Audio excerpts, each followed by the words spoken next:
امریکہ نے ونزویلا کے صدر کو گرفتار کر لیا۔ ایک ایسی خبر جس پر کوئی یقین کرنے کو تیار نہیں۔ بڑا کم ایسا دیکھنے کو ملتا ہے، سننے کو ملتا ہے کہ کسی ملک نے کسی دوسرے ملک کے صدر کو گرفتار کر لیا۔ ایسی خبر جب صبح صبح یہ خبر سامنے آئی تو لوگ یقین کرنے کو تیار ہی نہیں تھے، اور ہر بندہ یہ سوال کر رہا تھا کہ یہ ناممکن ہے۔ ونزویلا کے پاس بھی ہتھیار ہیں، جدید ترین ہتھیاریں ہیں، کیسے ممکن ہے کہ امریکی فوج جو ہے وہ ونزویلا میں جا کر اس کے صدر کو ان کی اہلیہ سمیت گرفتار کر لے۔ بہرحال دن بھر اس حوالے سے افواہیں چلتی رہیں، خبریں سامنے آتی رہیں، اور پوری دنیا کے لوگ اس حوالے سے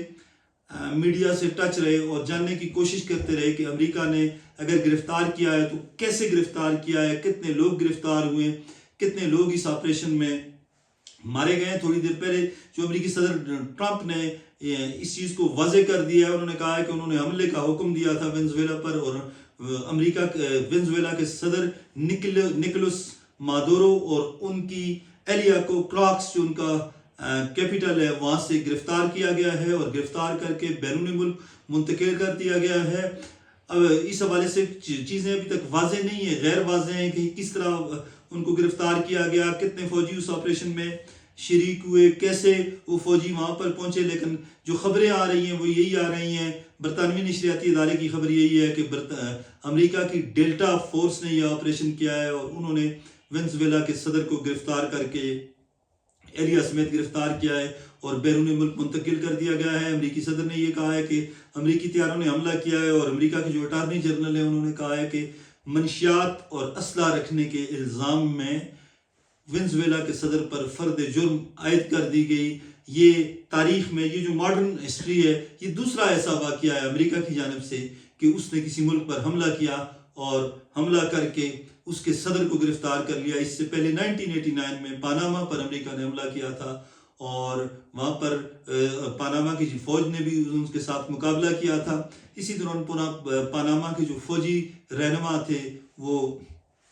ویٹیکن کے سفارت خانے میں چلے گئے اور 11 دن وہاں تک رہے، لیکن پھر انہوں نے سرنڈر کیا اور وہ انہیں امریکہ لے جا کر ان پر مقدمہ چلایا گیا۔ اور یہ جدید جو ہماری ماڈرن ہسٹری ہے اس کا سب سے عام ترین جو واقعہ ہے، وہ آپ اسے یہ کہہ سکتے ہیں کہ یہ واقعہ ہے۔ اس واقعے میں ونزویلا کے صدر، جن کے پاس ہم پہلے بھی بتا چکے ہیں کہ جدید ترین ہتھیار بھی ہیں، ہتھیاریں بھی ہیں، وہ اگر چاہتے تو وہ امریکہ کا مقابلہ کر سکتے تھے، لیکن نہ جانے کیسے ڈیلٹا فورس نے یہ آپریشن کیا۔ یہ چیزیں تو ابھی تک پوشیدہ ہیں، تھوڑی دیر تک یا آج یا کل یہ چیزیں سامنے آ جائیں گی، لیکن ایک ملک کے صدر کو گرفتار کر کے دوسرے ملک لے جانا یقینی طور پر دور حاضر کا سب سے انوکھا، سب سے اچنبھا، سب سے عجیب واقعہ جو ہے وہ نظر آتا ہے۔ اور اس واقعے کو ہم اگر وطن عزیز پاکستان کے ساتھ جوڑیں، جس طرح امریکہ اس خطے میں ایک بڑی پاور ہے، سپر پاور ہے، اسی طرح ہندوستان ساؤتھ ایشیا میں ایک بڑی پاور ہے، اور مئی میں اس نے گزشتہ برس مئی میں اسی طرح کی جارحیت کرنے کی کوشش کی تھی، لیکن قربان جائیں، خراج تحسین کے مستحق ہیں افواج پاکستان، ان پر قربان جائیں جنہوں نے منہ توڑ جواب دیا تھا، اور دنیا کی سب سے بڑی ڈاگ فائٹ لڑی گئی تھی پاکستان اور بھارت کے آسمانوں پر، اور اس ڈاگ فائٹ میں 7 طیارے گرائے گئے تھے، جن میں سے 4 یا 4 طیارے جو ہیں، 4 بھی کہا جاتا ہے، 6 بھی کہا جاتا ہے، وہ اس میں رافیل تھے۔ اور امریکہ کے صدر ڈونلڈ ٹرمپ نے ایک بار نہیں، کم از کم 50 بار یہ اس بات کا اعتراف کیا ہے کہ اس جنگ میں پاکستان نے بھارت کے طیارے مار گرائے تھے۔ اور ہم جو ہیں وہ دیکھنے میں یہی آتا ہے کہ جب بھی ہم سوشل میڈیا پر بیٹھتے ہیں تو اپنی فوج پر ہم تنقید کرنا شروع کر دیتے ہیں، بغیر سوچے، بغیر سمجھے، بغیر مطلب فیس بک پہ ایک جھوٹی پوسٹ شیئر کوئی کرتا ہے اور اس پہ ہم اتنا تنقید کرتے ہیں اس فوج پر جو دفاع وطن کے جو ہیں وہ محافظ ہیں، دفاع وطن کے ذمہ دار ہیں، اپنی جانیں، اپنا لہو، اپنا خون نچھاور کرتے ہیں۔ اور گزشتہ چند دنوں سے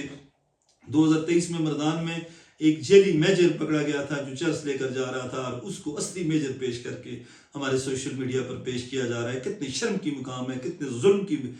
کا مقام ہے، کتنے ستم کا مقام ہے کہ وہ فوج جو قربانیاں دیتی ہے، جو اپنا خون دیتی ہے، جو دہشت گردوں کے سامنے اپنا سینہ پیش کرتے ہیں، اپنے سینے پر گولیاں کھاتے ہیں، پیٹھ پر نہیں، سینے پر گولیاں کھاتے ہیں اور مادر وطن پر قربان ہوتے ہیں، جام شہادت نوش کرتے ہیں، ہم ان پر تنقید کرتے ہیں۔ اب ان دونوں واقعات کو آپ ان کا کمپیریزن کریں کہ اگر مضبوط فوج پاکستان کے پاس نہ ہوتی تو ہمارا بھی ہندوستان پتہ نہیں کب کا حشر نشر کر چکا ہوتا. کسی بھی ملک کے دفاع کے لیے مضبوط فوج کا ہونا ضروری ہے، اور جب اندرونی سازشیں اس فوج کے خلاف شروع ہو جائیں تو وہ لمحہ فکریہ ہوتا ہے. ہمیں پولیٹکس کے چکر میں، سیاست کے چکر میں، نظریات کے چکر میں، پسند ناپسند کے چکر میں